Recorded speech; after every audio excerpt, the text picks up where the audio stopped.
اسمي رازق حقيقي، فاميليا ماكسيموف. İşidde ismi Abdurrazak, 30 yaşındayım. Aslen Azerbaycan. Kısaca söylesem, söylediler yani ki ben Müslüman olduğum için söylediler hilafet var, hilafete katılma lazım. Ben de her şeyi koydum, gittim yaşamak için. Geldiğim Suriye. Benim fikrim tek yaşamak. 2015 yıl Sentyabr ayında geldim, buraya dahil oldum. Geldim İstanbul'dan Antep'e, orada müharibler aldı bizi. Ama ben müharip aldı, o bir gün erzinde iş yaptı. Rahat geçtik.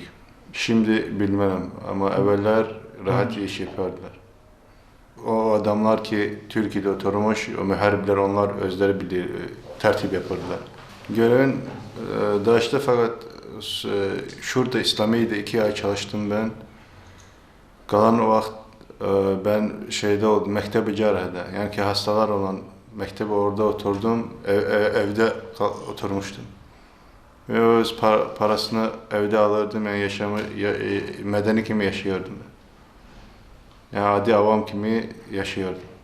YPG yok, tutuklandım. Teslim oldum. Yani ki YPG istihbaratı tutuldu bizim. Çünkü Türkiye'de biraz din yaşama rahat, İslam'a yakınlık var. Ondan ötürü Türkiye. Orada Türkiye büyük bir yer, büyük bir adam çok olan bir devlet. Yani ki onlar oradan rahat geçebilirler. Yok, şimdi karşılamayacaklar. Kim olsa da orada, çünkü ama durum kötüydü. Yani ki Türkiye'de de durum kötüydü halihazırda. Her biri. Ama bir şey işittim ki Türkiye geçen, yani ki onları bırakırlar Türkiye, yani ki çok saklamırlar. Vladimir Oleynikov. اسم أبي يوري. أبو حنيفة روسي أو أبو حنيفة داغستاني. من وين أنت؟ من داغستان، روسيا، نفس روسيا. قوقازي يسموه. من إمتى انضميت لداعش؟ شلون انضميت؟ صار 2 أشهر تقريبا، أقل من 3 سنوات. أي مناطق كنت ضليت بداعش هون؟ الرقة، تبقى، مايادين، أبو كمال، والأخيرة غرانيج. مهمتك إيش كانت بين داعش؟ دكتور أعشاب. دكتور أعشاب يعني عسل، علاج بالأعشاب. كنت تعالج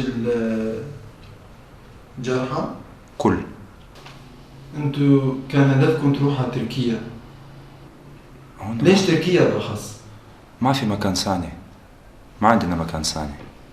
أنا ما أستطيع أرجع للبلد. طيب في تركيا إيه؟ كل واحد يمشي لمكانه. أول شيء نحن ندخل بالتهريب، إيه؟ مو بالطريق نظامي. فبالتهريب أنت تستطيع مثلا تمشي للقرية. أنتو كان عندكم هنيك شبكة للمساعدة بالتهريب. نعم. حكينا على هالشبكة. المهرب. إيه؟ 100 طريق. 100 طريق. كيف ذلك؟ يطفوا الفلوس مثلا. هم عندهم يوجد تنسيق. تنسيق بين مين ومين؟ يقولون عندهم يوجد ناس هناك. أنا ما أعرف. نعم. مين بالضبط، اسم إيش ما أعرف. إيه بس ما يقولون. يقولون عندي كل كل شيء موجود، بس أعطيني فلوس أنا أوصلك إلى تركيا. خلاص. بأي طريقة ما وصلنا، ما أعرف يعني. ليش تركيا يعني مصدر انطلاقهم لأوروبا ولا مناطق دول ثانية كمان؟ ممكن مشان الأوراق أمر سهل. هنيك في تسهيل؟ ممكن. من وين لوين جيت؟ جينا على طريق البر، يعني من ألمانيا النمسا تشيكيا هنغاريا، رومانيا، بلغاريا، تركيا. طبعا كانت هذيك الأيام تركيا فاتحة الطريق لكل الناس، يعني كل من هب ودب يريد يدخل على سوريا تركيا تساعده. يعني استغربت من شيء لما وصلت بسيارة الإسعاف على باب الهواء، استقبلني الجندرمة التركي، قال لي تفضلوا هذه بلدكم، انتم جايين تساعدونا، انتم مش عارف شنو. طبعا هذه أول مرة. ثاني مرة لما طلعنا، الطلوع كان أصعب من الدخول. رجعت مرة ثانية،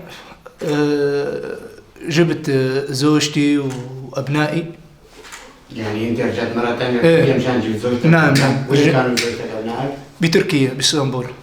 وين؟ باسطنبول. باسطنبول. نعم.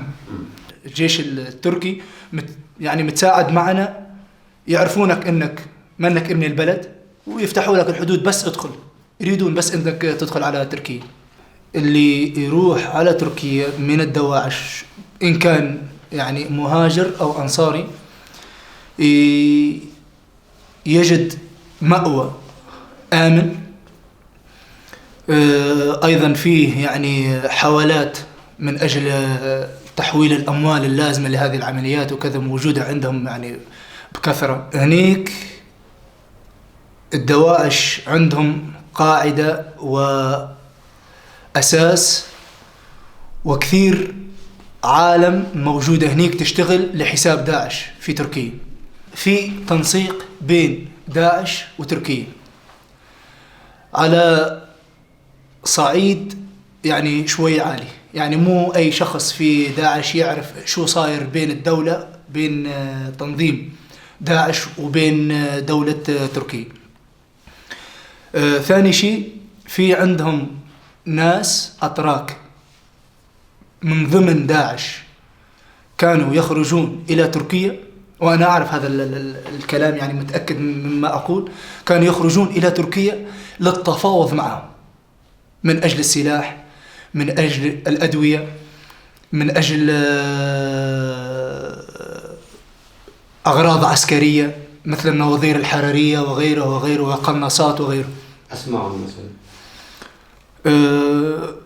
منهم أعرف واحد كان يعني هذا المسؤول الرسمي الذي كان يتفاوض باسم داعش عن تركيا، يقول له أبو عبيدة التركي، فاهم؟